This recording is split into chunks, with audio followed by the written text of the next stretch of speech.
Some shops seem to belong to their view as much as to their shelves, and the little bookshop where Iona had spent the better part of 15 years belonged unmistakably to the sea. It sat at the end of a narrow lane that curved down toward the harbour, its front window facing directly out across the water, so that customers browsing the shelves nearest the glass could watch fishing boats coming and going, gulls wheeling above the pier, the whole slow tidal rhythm of the small coastal town unfolding just beyond the reach of the bell that jingled softly whenever someone pushed through the front door. Iona had bought the shop with money inherited from an aunt she'd barely known, on nothing more than a strong, immediate feeling that this particular building, with its salt-worn shutters and its crooked, sea-facing shelves, was exactly the kind of place she wanted to spend the rest of her working life inside. She remembered still, with a clarity that surprised her even now, the particular afternoon she had first walked through the shop's door as a prospective buyer rather than a customer. The previous owner, a tired, kindly man in his 70s, eager to finally retire somewhere inland near his grandchildren, showing her through rooms crowded with decades of accumulated stock, some of it brilliant and well curated, much of it simply forgotten, gathering dust on shelves that hadn't seen a proper reorganization in longer than either of them could quite say. She had walked out that afternoon with her mind already made up, some quiet, certain part of her recognizing immediately that whatever practical challenges the shop's neglected state might present, its bones, its light, its impossible, irreplaceable view of the harbour were exactly what she had been searching for without quite knowing it during her previous, more conventional years working in a city bookshop chain that had never once felt entirely her own. The first several months of ownership had passed in a blur of careful, patient labor, sorting through the previous owner's accumulated stock, deciding what deserved to stay and what had simply outlived its usefulness, slowly reshaping the shelves according to her own particular, intuitive sense of how books ought to speak to one another across a room. She had repainted the shutters herself that first spring, a soft, weathered blue, chosen to complement rather than fight against the harbour's own shifting colours, and had spent one particularly memorable weekend building with more enthusiasm than actual carpentry skill the low window seat that customers still favour today, its cushions replaced twice over the years, but its basic, slightly uneven construction unchanged since her own inexpert hands had first assembled it. 15 years later, she had never once regretted that immediate, slightly reckless feeling. The shop had become, over the accumulated seasons, something closer to a second home than a mere business, its shelves arranged not by any strict alphabetical logic, but a looser, more intuitive sense of what belonged beside what.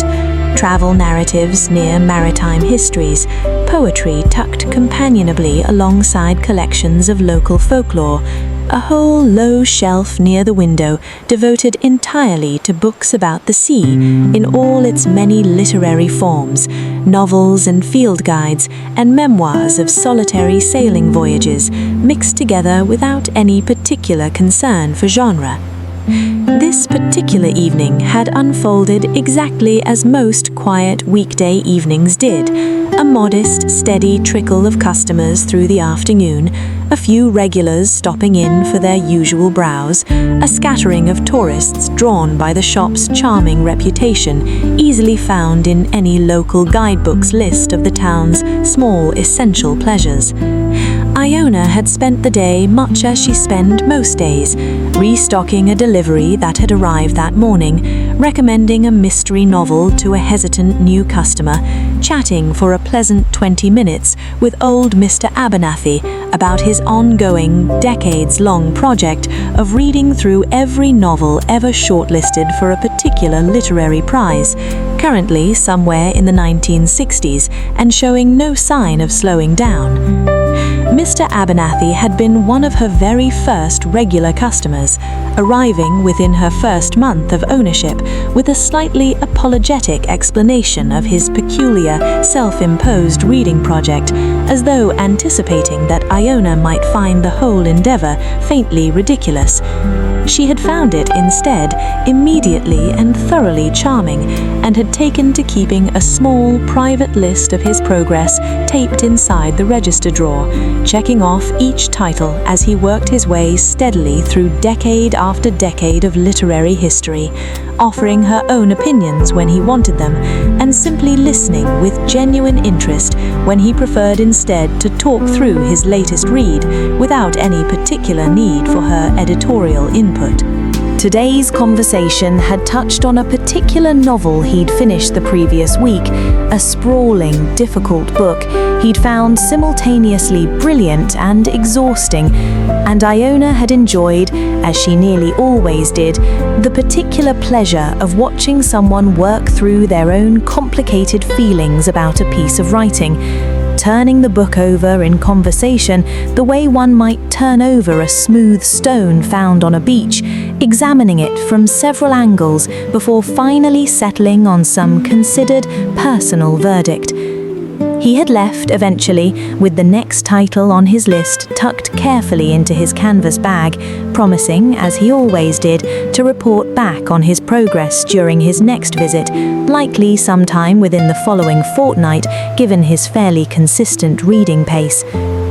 A young family had come through mid-afternoon, tourists judging by their unfamiliarity with the shop's layout, the parents browsing the fiction room while their small daughter had settled immediately and completely into the children's section, emerging some 20 minutes later, triumphantly clutching a well-loved picture book about a whale, the very same one Iona had returned to its shelf earlier that evening. The mother had apologized for her daughter's evident reluctance to leave, and Iona had simply smiled, assuring her that a child thoroughly absorbed in a book was never, under any circumstances, an inconvenience worth apologizing for. Now, with the last customer departed some 20 minutes earlier and the closing hour properly arrived, Iona moved through her familiar evening routine, turning the small brass sign on the door from open to closed, though she left the door itself unlocked a while longer, as she often did, unwilling quite yet to fully seal herself away from the last of the evening light still spilling warmly across the harbour outside. She began straightening the shelves nearest the door first, returning a handful of books that browsing customers had pulled down and left resting on unlikely surfaces, a cookbook abandoned on top of the poetry shelf, a children's picture book left open on the small reading bench near the window, its pages still showing the illustration that had apparently caught some young visitor's attention before their family moved on to whatever came next in their afternoon. Iona smiled faintly at the drawing, a whimsical illustration of a whale wearing what appeared to be a tiny sailor's cap, and returned the book carefully to its proper place on the children's shelf. The evening light outside had begun its slow shift toward gold, the particular quality of late afternoon sun that only seemed to properly arrive along this stretch of coast, warming the harbour's grey water into something closer to bronze, catching the white hulls of the fishing boats moored along the pier and turning them, briefly, into something almost luminous. Iona paused at the window for a moment, watching a lone gull settle onto one of the mooring posts, ruffling its feathers once before folding itself into stillness, apparently as content as she was to simply watch the evening deepen without any particular hurry. She continued her tidying at an unhurried pace, moving next toward the small reading nook tucked into the shop's back corner, a deep, slightly worn armchair positioned beside a narrow window that offered its own more modest view, not of the harbour directly, but of the small, salt-hardy garden Iona had cultivated along the shop's side wall, sea thrift and rosemary, and a stubborn climbing rose that had taken nearly a decade to properly establish itself against the salt air's constant discouragement. The armchair had come with the shop, left behind by whatever previous business had occupied the space before Iona's arrival, and had proven, over her 15 years of ownership, one of the shop's most beloved features, claimed daily by whichever customer arrived first with enough patience to settle in properly and lose an hour or more to whatever book had caught their attention that particular visit. Today's occupant, judging by the book left resting open and face down across one arm, had been partway through a well-worn copy of a novel about a lighthouse keeper's daughter, a local favorite Iona had sold dozens of times over the years to visitors drawn by the coastal setting so similar to their own current surroundings. She lifted the book carefully, marking the reader's place with a spare bookmark from the small dish she kept for exactly this purpose, and set it aside on the small table beside the armchair, rather than immediately reshelving it, in case its reader returned tomorrow, hoping to continue exactly where they'd left off, a small courtesy she extended whenever the shop's gentle, unhurried rhythm allowed for it.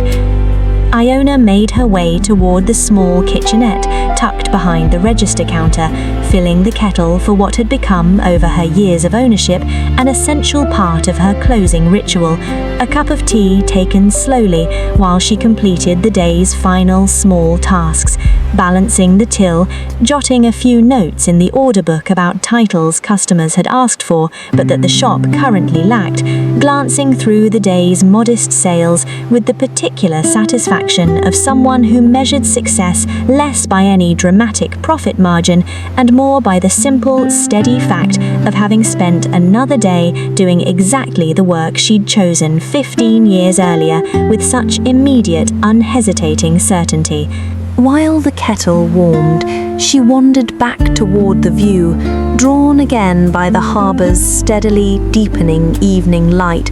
watching a small fishing boat make its way slowly toward the pier, its engine's low, steady chug carrying faintly across the water, even through the shop's closed door. She recognized the boat as belonging to the Hendricks family, 3 generations of fishermen who had worked this particular stretch of coast for as long as anyone in town could properly remember, and found herself, as she often did at exactly this hour, offering a small, private hope that their day's catch had been a good one. The kettle's whistle called her back to the kitchenette, and she made her tea with the same unhurried care she brought to most of her small daily rituals, choosing a chamomile blend she particularly favoured for these quiet evening hours, letting it steep properly rather than rushing the process, and carrying the finished cup back out into the main shop to continue her gentle tidying while it cooled to a drinkable temperature. She worked her way methodically through the shop's several small rooms, the original front room with its harbour view, a middle room devoted mostly to fiction, and a smaller back room tucked beneath a sloped ceiling that suggested the building's original construction had never quite anticipated needing quite this much interior space, currently housing the shop's modest but carefully curated selection of local history and regional interest titles. Each room carried its own particular character, its own quality of light, and its own accumulated years of careful, attentive arrangement, and Iona found a genuine, quiet satisfaction in moving through each one in turn, straightening what needed straightening, noting what needed reordering, simply appreciating, as she often did at exactly this closing hour, the particular hard-won coziness of a space she had spent 15 patient years shaping into precisely the shop she'd always imagined it could become. The middle fiction room had always been her particular pride, its walls lined floor to ceiling with a collection built up so gradually and so carefully over her 15 years that she could, if pressed, recall the particular circumstances surrounding the acquisition of nearly every unusual or hard-to-find title currently occupying its shelves. An estate sale here, a fortunate wholesale discovery there, the occasional generous donation from a customer downsizing their own personal library and wanting their beloved books to find new, appreciative homes rather than simply vanishing into some anonymous second-hand pile. A rolling ladder, another of her early additions, allowed access to the room's highest shelves, and she paused now to nudge it back into its proper resting position along the room's east wall, its wheels creaking softly in a way she found, after so many years, more endearing than bothersome. In the back room, she paused over a small display she had arranged earlier that week, a modest table featuring several titles connected to the town's own maritime history, including a slim, self-published memoir written by a retired lighthouse keeper who had tended the light at the harbor's mouth for over 3 decades before his recent retirement. Iona had gotten to know him slightly over the years through his occasional visits to the shop, and had felt a small private pride in offering his memoir prominent placement, one of the few local voices she'd had the pleasure of stocking that belonged so directly and personally to this particular stretch of coast. She remembered clearly the afternoon he had first brought in a small, hesitant stack of self-published copies, apologizing almost as thoroughly as Mr. Abernathy once had for his own literary undertaking, uncertain whether anyone beyond his immediate family would have any real interest in 3 decades of careful, unglamorous observations about tending a light most people only ever noticed from a comfortable distance. Iona had read the whole slim volume that same evening, curled in her own upstairs armchair, and had found herself unexpectedly moved by its quiet, patient voice, its careful attention to weather and tide, and the particular solitude of a job built almost entirely around faithful, unwitnessed vigilance. She had ordered a proper stack for the shop the following morning, and had taken genuine pleasure in the month since in watching his small book find its way steadily into the hands of neighbors and visitors alike. She straightened the small stack of his memoirs, currently down to only 3 remaining copies, after what had proved, rather to her surprise, a steady week of sales, likely driven by the recent newspaper feature that had run a lengthy profile on his decades of service. She made a mental note to order more copies before the current supply ran out entirely, pleased at the thought of this quiet, modest little book finding its way into so many local homes, carrying forward in its own small way a piece of the town's history that might otherwise have remained known only to the small circle of people who had happened to meet its author personally. Returning to the front room, she settled finally into her own favorite spot, not the customer's armchair in the back corner, but a simple wooden stool positioned behind the register counter, angled to give her the same harbor view the front window offered, and sipped her now properly cooled tea while glancing through the day's order book. A young mother had asked that morning about a particular series of picture books Iona didn't currently stock, and she made a note to add them to her next order. An elderly gentleman, a regular for years now, had mentioned offhandedly that he'd merely finished the naval history collection Iona had been slowly building for him, title by title, over the better part of 2 years, and she felt a small, warm satisfaction at the thought of soon needing to help him select whatever direction his reading might take next. The evening light outside had deepened further while she worked, the harbour's water now catching the full, rich gold of proper sunset, the fishing boats' white hulls glowing warmly against the darkening water, a handful of gulls still wheeling lazily above the pier before settling, one by one, into whatever roosting spots the evening called them toward.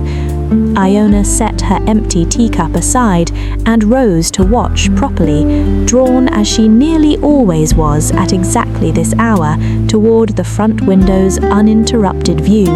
unwilling to let the sunset's finest moments pass entirely unwitnessed simply because her closing tasks remained technically unfinished. She stood there for a long while, watching the sun's slow descent toward the horizon, the sky above the water shifting gradually from gold through increasingly deep shades of orange and rose, streaked here and there with the particular layered clouds that seemed to gather most evenings along exactly this stretch of coast, as though the sky itself understood the particular theatrical requirements of a proper seaside sunset and dutifully arranged itself accordingly. She thought, watching the light continue its slow, patient transformation, of all the sunsets she had witnessed from exactly this spot across her 15 years of ownership, thousands of them by now if she ever properly counted, each one slightly different in its particular combination of cloud and color and timing, and yet each one carrying the same fundamental reassuring rhythm, the same quiet promise that whatever the day had brought, difficult or easy, busy or slow, would end here in exactly this window with exactly this view, offering its own small wordless benediction over whatever the following morning might bring next. She remembered a handful of particularly memorable sunsets scattered across her years here, an especially vivid one the evening she'd finally paid off the shop's original purchase loan, watching the sky turn an almost impossibly rich shade of crimson, as though the whole coastline itself were quietly celebrating alongside her. Another, considerably more difficult one, the evening after her aunt's memorial service, when she had stood at exactly this window, feeling the full, complicated weight of gratitude and grief tangled together, watching a comparatively subdued grey-gold sunset that had somehow felt entirely appropriate to her own unsettled mood that particular evening. Most sunsets, though, carried no particular significance beyond their own quiet beauty, simply another instance of the same patient daily gift the harbour offered anyone willing to pause long enough to properly receive it. She had built her whole adult life, she realized, standing there in the gathering dusk, around this particular rhythm, the daily opening and closing of a small shop that asked from her nothing more dramatic than steady, patient attention, book by book, customer by customer, sunset by sunset. It was not, she knew, the kind of life that photographed particularly dramatically or translated easily into an impressive story at a dinner party full of more ambitious acquaintances, but she had never once, across 15 years of exactly this quiet tidal rhythm, regretted the choice that had brought her here. The last of the sunset's colour finally faded into the deep, settling blue of proper evening, the harbour's water darkening to match the sky above it, and Iona turned reluctantly from the window to complete her remaining closing tasks, switching off the front room's lamps one by one, leaving only the small reading lamp beside the back corner's armchair still glowing, a habit she had maintained for years now, a small welcoming light left burning even through the closed shop's dark hours, more out of simple affection for the space than any practical necessity. She made her way up the narrow staircase tucked behind the local history room, climbing toward the small flat she had made her home above the shop, the same modest sea-facing rooms she had occupied since her very first week of ownership 15 years earlier, never quite finding sufficient reason to relocate anywhere else, despite the flat's admittedly cramped proportions. The stairs, like the shop below, had grown so familiar to her over the years that she navigated them easily even in the deepening dark, her feet finding each worn step without any conscious thought required. Her small kitchen greeted it with its own familiar, comfortable clutter. A kettle identical to the one downstairs, a modest collection of mismatched dishes accumulated gradually over her years of independent living. A window above the small sink offering its own more elevated harbour view, the fishing boats now barely visible as dark shapes against the darker water, their riding lights beginning to flicker on one by one as their crews settled in for the evening. A row of small potted herbs lined the windowsill, basil and thyme and a stubborn mint plant that had long since outgrown its container, tended with the same patient, unhurried care she brought to the salt-hardy garden below. And a corkboard beside the fridge held a loose collection of postcards sent over the years by customers who had visited once and evidently never quite forgotten the shop, each one a small, welcome reminder that her own quiet corner of the world had left some lasting impression on visitors passing through.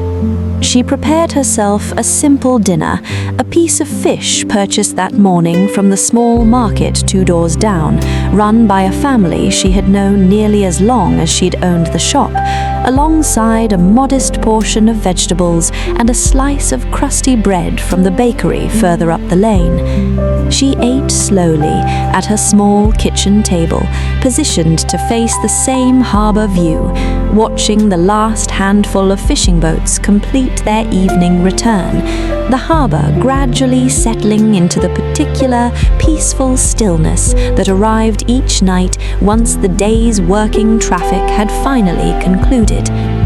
After her meal, she washed the few dishes required, an easy, unhurried task given how modestly she typically cooked for herself, and carried a fresh cup of tea through to her small sitting room, its single window offering yet another angle on the same beloved harbour, this one catching the first scattered lights of the town's evening activity, a handful of windows glowing warmly along the lane leading down to the water, the pub near the pier already showing signs of its usual modest evening crowd.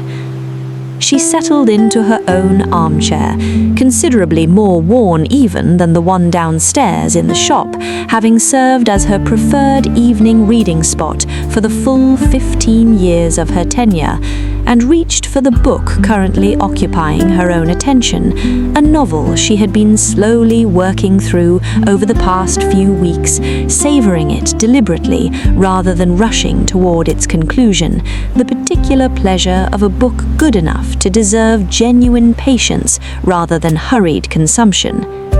It felt, she often thought, like a small private irony that a woman who spent her entire working life surrounded by thousands of books, recommending them daily to customers with genuine enthusiasm, so rarely allowed herself the same unhurried reading time she encouraged so freely in others.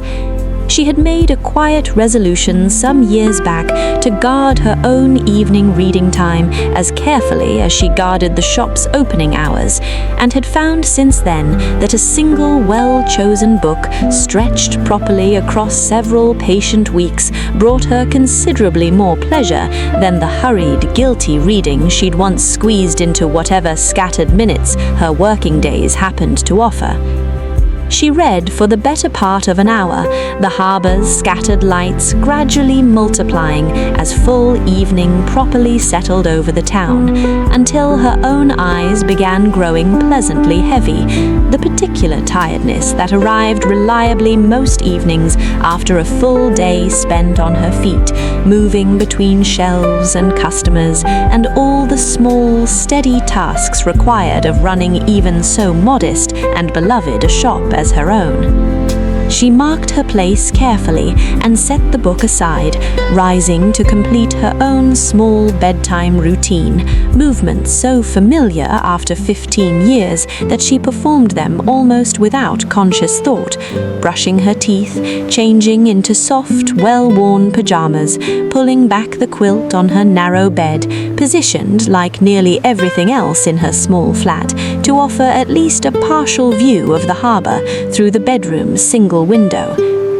She lay for a while before sleep properly claimed her, listening to the particular layered sounds of the harbour settling into its own nighttime rhythm, the soft, rhythmic slap of water against the pier's wooden pilings, the occasional creak of a moored boat shifting gently against its lines, the distant, muffled murmur of conversation and laughter drifting up from the pub further down the lane, all of it blending together into the same familiar, comforting soundscape that had accompanied her towards sleep for 15 consecutive years now, so thoroughly woven into her understanding of rest that she suspected, with a small wry smile, that she would find genuine silence rather more difficult to sleep through than this particular beloved cacophony of tide and timber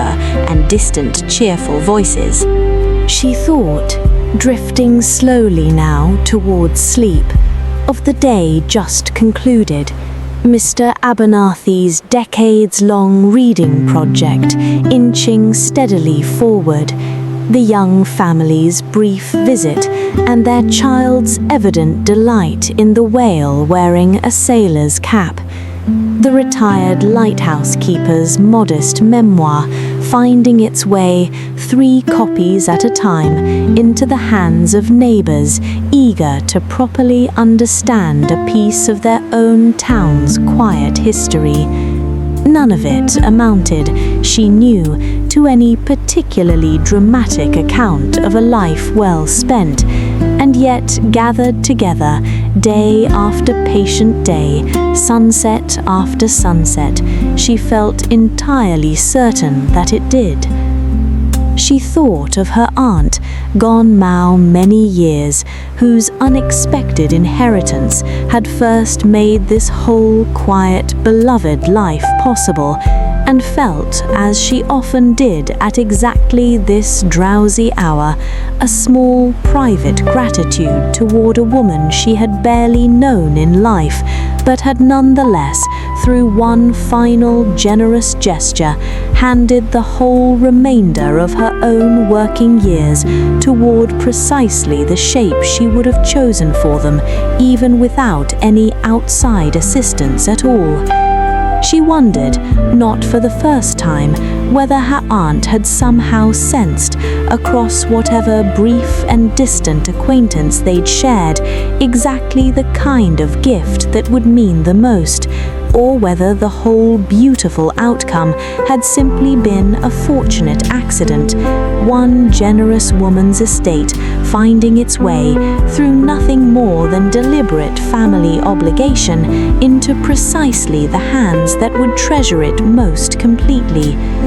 Either way, she thought, the gratitude remained the same, settling now alongside her own drowsy contentment as thoroughly as the tide settled against the harbour's worn pilings, patient and constant, and entirely unbothered by whatever practical explanation might or might not properly account for it. The harbour's sounds continued their steady, unhurried rhythm beyond her window, water against wood, boats settling gently against their moorings, the distant murmur of the pub's evening crowd gradually thinning as the hour grew later, until only the tide's own patient breathing remained, in and out, in and out, the same ancient rhythm that had likely accompanied every single resident of this small coastal town towards sleep for as many generations as the harbor itself had existed. Iona's own breathing slowed gradually to match that patient, tidal rhythm, her body loose and warm beneath her familiar quilt, her small flat settling into its own comfortable stillness around her, the shop below waiting patiently through the dark hours for tomorrow's opening, its shelves and its beloved back corner armchair, and its whole accumulated 15 years of careful, attentive arrangement, resting quietly until she carried her own steady attention back down those familiar stairs to begin another day exactly like this one, or different from it in some small, pleasant way she couldn't yet properly anticipate. Another delivery to unpack, another regular customer's ongoing story to catch up with, another sunset waiting patiently at the end of it, exactly where it always was. She thought, in the last drifting moments before sleep finally claimed her, that she could not properly imagine any other life than this one, this small, salt-scented rhythm of shelves and sunsets and steady, patient customers, this narrow lane curving down toward a harbor she had come over 15 faithful years to love with the same unhurried, accumulated devotion she brought to every well-loved book on her carefully arranged shelves, each one waiting patiently for whichever reader might need it next, exactly as she herself had once been waiting all those years ago for exactly this particular shop to find her. Somewhere between one soft breath and the next, between the tide's endless patience and the harbor's own settling nighttime hush, Iona slipped gently into sleep, carried there by the same steady tidal rhythm that had shaped her whole adult life, book by book, sunset by sunset, one quiet, faithful evening at a time. The end.